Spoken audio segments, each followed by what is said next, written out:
All right, confession time. There are a few curriculums I've used in our homeschool that I would never buy again. Some I thought would be a great fit, and some looked amazing, but nearly broke me. Let's talk about what worked, what didn't, and why I'm not going back. Hi, I'm Wendy, a homeschooling mama of 5, soon to be 6, and I'm all about helping you homeschool with peace, purpose, and a little perspective. And sometimes that perspective comes after doing something I'd never do again. Oh, don't let me forget, I'm not doing this alone. This is a fun collaboration with some of my homeschool mama friends who are also sharing curriculums they won't be buying again. Their videos are linked below, so definitely check them out when you're done here. Let's start with one that I actually loved. I used Erica's From Confessions of a Homeschooler's K4 to K5 curriculum with both of my older kiddos. It was hands-on, full of great learning moments, to the point that our next door neighbor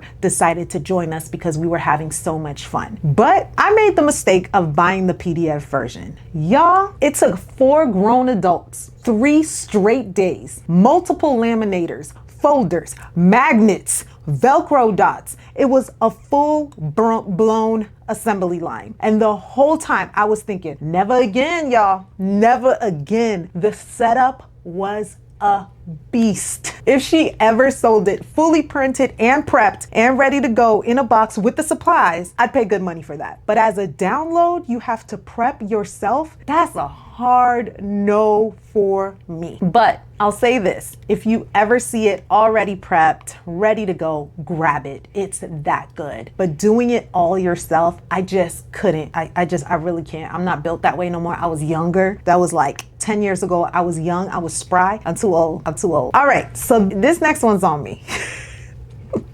I should have known better. We tried the PACE character curriculum, and the truth is it's beautifully written and a lot of families really love it. I found it through some creators that I trusted and I just jumped in, right? But here's the mistake I made. The same one I think that a lot of homeschoolers make, especially when we're first starting out. I didn't dig into it for my family. I didn't take the time to really research the doctrinal alignments, and if I had, I would have realized pretty quickly, because it's literally all over the site, that it wasn't going to be a right fit for us, not because it's bad, it's actually very thorough, but because it's very Catholic. We're not Catholic. So a big chunk of it just didn't line up with our beliefs. That was a mistake, not on the curriculum's fault. So let this be a teachable moment for you. Always look into the beliefs, goals, and worldviews behind any faith-based curriculum. Don't just take my word for it or someone else's word for it. Make sure it aligns with your own convictions before you hit purchase. I ended up switching to the Children's Book of Virtues, and that has worked much better, and it fit better with our home and our values. Now let's talk about a Becca.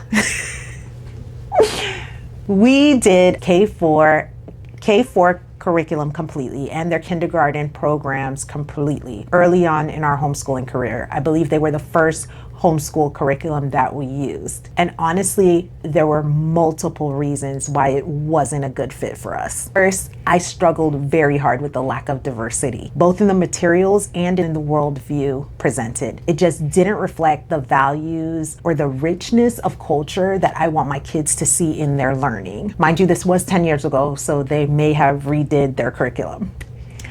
Second, it's very rigid. Not necessarily rigorous in a good academic sense, but rigid in the way it's structured. If you have a kid who learns differently, who needs adaptation, who isn't built for a traditional desk and drill model, a Becca can be a really tough fit. And listen, it's not cheap. There are other high-priced curriculums out there, but many of them offer flexibility for different types of learners. In my experience, a Becca just didn't. I now use Christian Light Education, and while it was also designed for a classroom, it's a lot more homeschool friendly. It allows for independence, breathing room, and it respects the pace of each child. And in addition to that, is really affordable. At the end of the day, it's not just about good curriculum. It's about what fits your season, your kids, and your sanity. That's why I created the Home Management and Homeschool Planner. It's not another system to overwhelm you. It's a tool to help you steward your time well, build margin, and keep your homeschool and your home running in a way that reflects your values. You'll find space for homeschool planning, home routines, goal setting, and even your prayer life. If that sounds like what you need this year, the link is in the description. And now I want to hear from you all. What's one curriculum you'd never buy again? Drop it in the comments so we can swap stories and learn from each other. And don't forget to check out my friends and check out what they wouldn't buy again. And if you'd like to see a detailed flip through of the Home Management and Homeschool Planner, check out this video right here.